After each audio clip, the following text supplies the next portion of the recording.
Alright, this is going to be a video just doing World Boss 3 and explaining my strategy as I go. Each DPS is different, so your strategies will vary slightly. Usually the way you play your supports is mostly the same. I am going to do something a little bit different with Odie, and you'll see here in a sec. But when using Esker, mission objective number 1 is get ramped as soon as possible. So wait till you cast all 3 skills, Odie reset, cast all 3 skills again, then you get Soul Weapon, first charge. So already 20 seconds into the fight we got first Soul Weapon up and going. Odie's going to activate his Soul Weapon. This is a little unusual, something kind of unique to Esker. It's mostly just to get him ramped quicker and have him ready for the 3rd damage phase. So we're taking advantage of the double cooldown just to get his skills reset as soon as possible.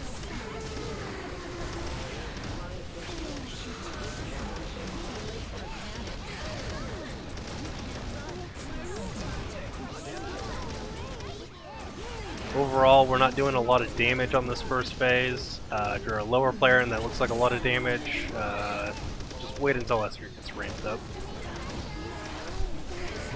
Alright, second Soul Weapon activate.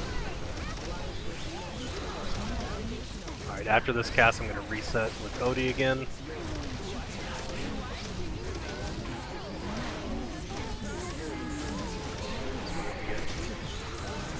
Ramped as quickly as possible.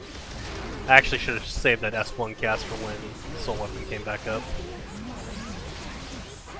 Alright, so we almost got the CDR ramp. Second damage phase is about to start.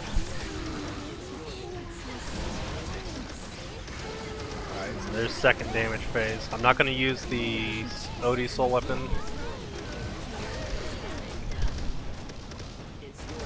We're still kind of ramping here because we don't have the damage ramp yet. But Esker does want to keep getting the Soul Weapon stacks because we want to try to get the 7th Soul Weapon stack actually activated for the last damage phase.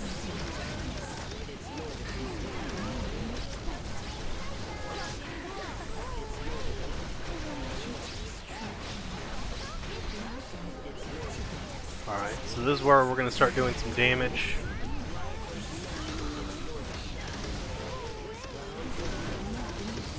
Try to get the Soul Weapon off before... Come on. Minute. Alright. So I want the cooldown going while the damage phase is up.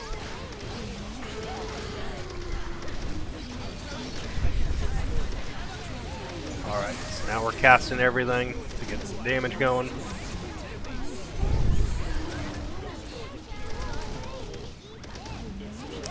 See, we are now starting to actually put some numbers up on the board. Esker's got his damage ramp. We're gonna start getting some get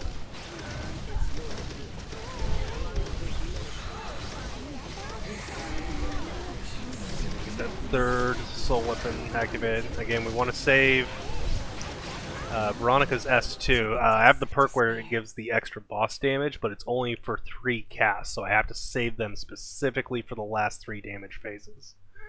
Not allowed to use them any sooner.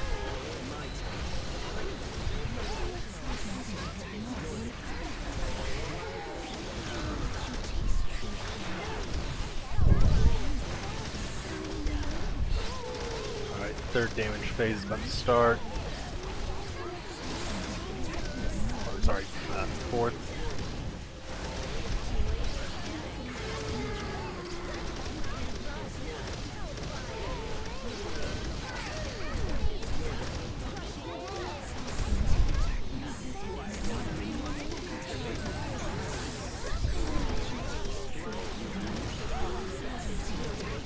Activate that Soul Weapon, get it going. See if we can squeeze in the 7th cast in the last damage phase. So we're at 17 trillion now. Objective, we want to get 30 trillion or as close as we can to the last damage phase. Alright, so we gotta cast very quickly with Esker. One more cast and we'll get that 7th stack for even higher attack. There we go.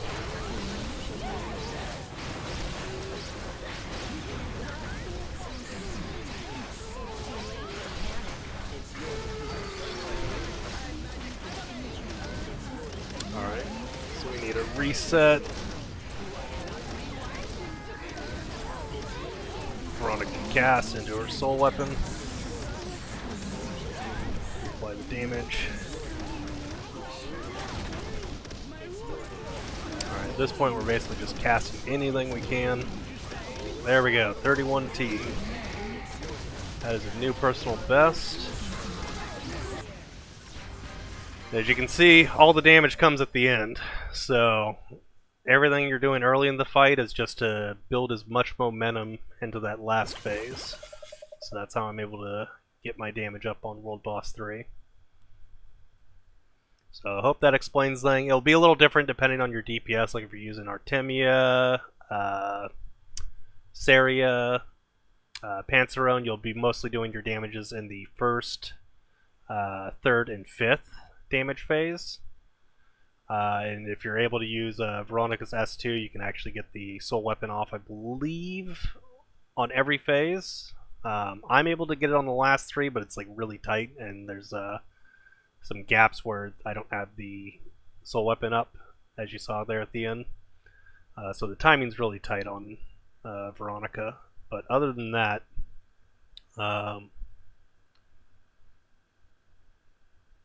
that's mostly it. I mean, not too much in depth to it. It's mostly just understanding the damage windows, and that's when you need to pile in your damage and understand your heroes' main way of doing damage. If they need to unload all their skills in quick succession, make sure you're supporting them for that for each phase. If it's a hero like Esker who requires a lot of ramp, make sure you're doing your ramping so that way you can get the damage in at the end. That's pretty much it. So hope this video helps people who are looking to boost their scores in World Boss 3, regardless of what DPS you use. We all want to get better scores, get more rewards. So thanks for watching. Take care.